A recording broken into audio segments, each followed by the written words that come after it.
Okay, now we're going to go ahead and take a look at how to solve a frame problem here that has a distributed load up on top, and it also has a hinge joint here in the center. So we're going to go ahead and look at how to solve that problem in FEA 2D Solver. So here, if we go ahead and look on the left hand side, we have an empty Excel input sheet for FEA 2D Solver. First thing we'll do is just go ahead and enter in the 9 nodes.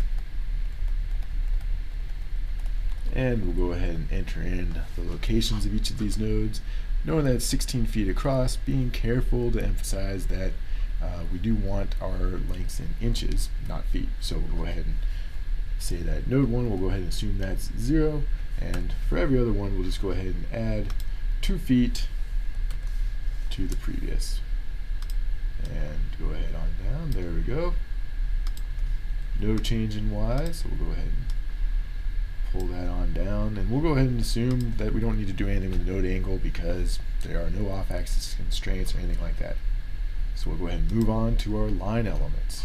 Alright, our line elements, we have 8 elements, so 1, 2, 3, 4, 5, 6, 7, 8.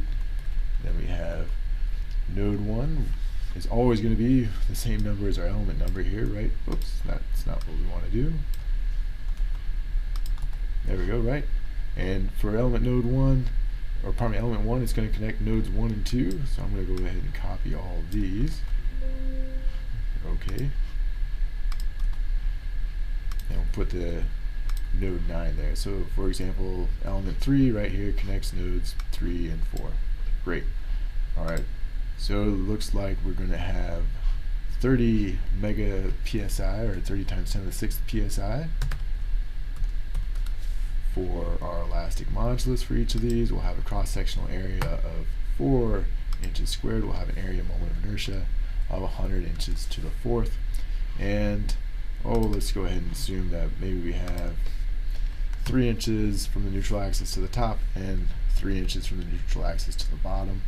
And now actually to start, I'm not going to have any released degrees of freedom. That's what we would use when we want to apply a hinge joint, what we're eventually going to do to node 5.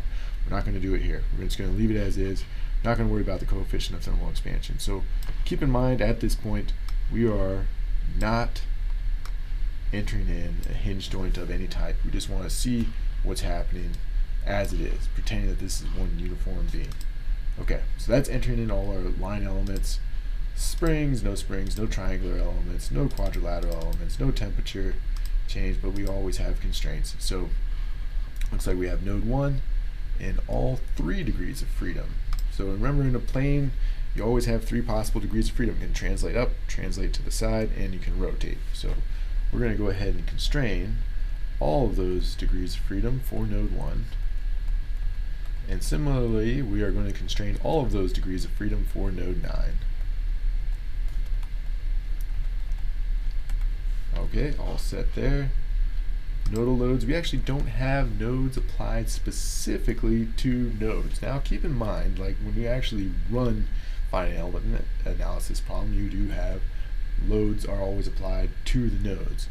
But what we have here is we have a distributed load, and we're going to enter in the distributed load here, but it's a pre-processing step. When it actually gets through to the time to actually solve, this distributed load that we have here gets transformed into individual nodes, or pardon me, loads at each node, and a corresponding rotation. So it's a work equivalent loading that we have.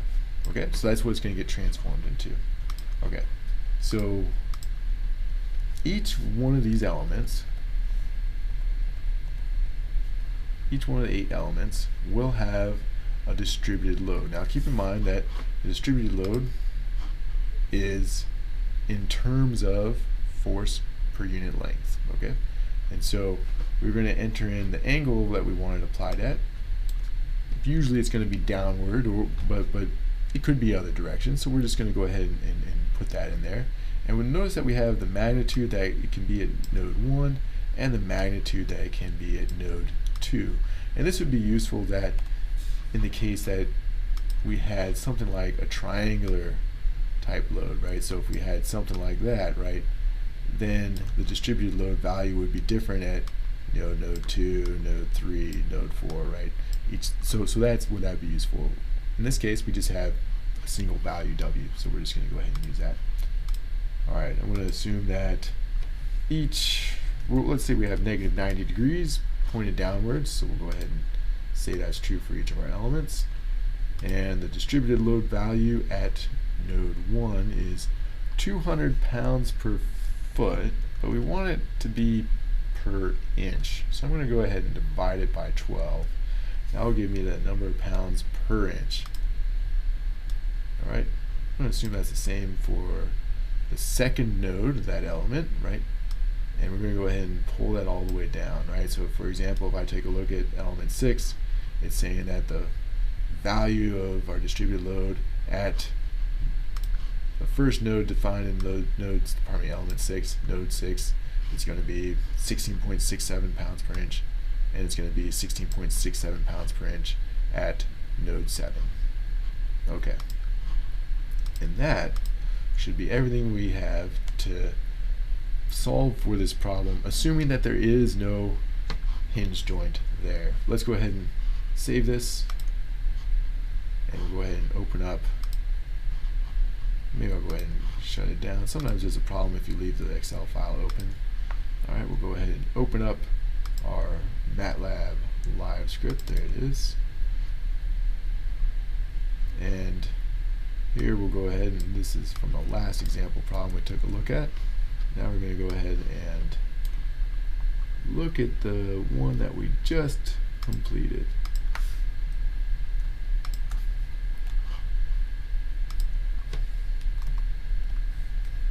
Okay, and we'll assume that we're in English units, inches and pounds, and looks good. Let's go ahead and run it.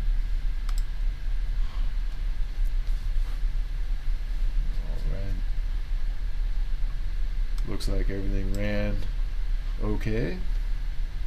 Let's go ahead and take a look at our results. Notice how it gives us this nice distributed or continuous look at node 5. So this is the case where there is no hinge joint at node 5. It's kept together, right? It looks like one continuous beam. And that's really what we're looking for. All right.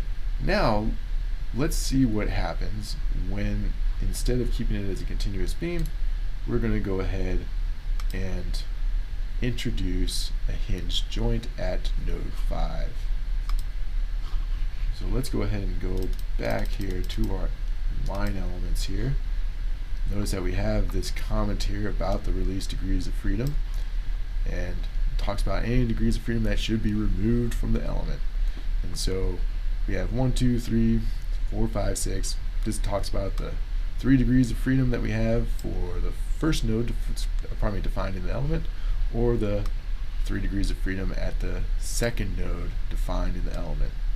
So what we're going to do, since we do want node 5 released, we can do one of the following things. We can either go to, let's go ahead and pull up this, we can either go to element 4 and release degree of freedom 6, or we can go to element 5 and release degree of freedom 3. It does the same thing. It's just removing that rotational stiffness. The only difference that you could get between releasing the 6th degree of freedom at element 4 versus the 3rd degree of freedom at element 5 is just when you end up getting your rotational results for node 5, it will correspond to whichever element was not altered, did not have its degree of freedom released. So let's just go with element 4. We'll release degree of freedom 6 at element 4. Alright, element 4. We're just going to put 6. That should release that degree of freedom, and now we should be done. Okay, we'll go ahead and save that. Go ahead and shut this down, and we'll go back here, clear our results, and we'll go ahead and rerun it. It's the same file. I saved it as the same file. We'll just go ahead and rerun it and see what happens here. Alright, still running. Let's go ahead and see what our results look like. And here we can see the result of what happens when we release that rotational stiffness at node 5, just as we expected. Alright, now let's go ahead and take a look at what does our text file look like. Alright, let's go to our nodal displacements, looking at node 5. If we look at node 5, notice that we have a positive rotation assigned to it. Okay, a positive rotation. What does that correspond to? Well, it corresponds to the fact that we released the rotational stiffness. Here we go, drawing. We released the rotational stiffness, at element 4, and we kept the rotational stiffness for node 5 on element 5. And so that's why when we look at our text file results here, when we look at this value, it gives us a positive slope. It gives us a positive slope because that's the rotation of node 5 on element 5. Okay. So I think that's everything I wanted to cover with regard to frame elements, the distributed load, and doing something like a hinge joint where you have to release stiffness on one of the frame elements.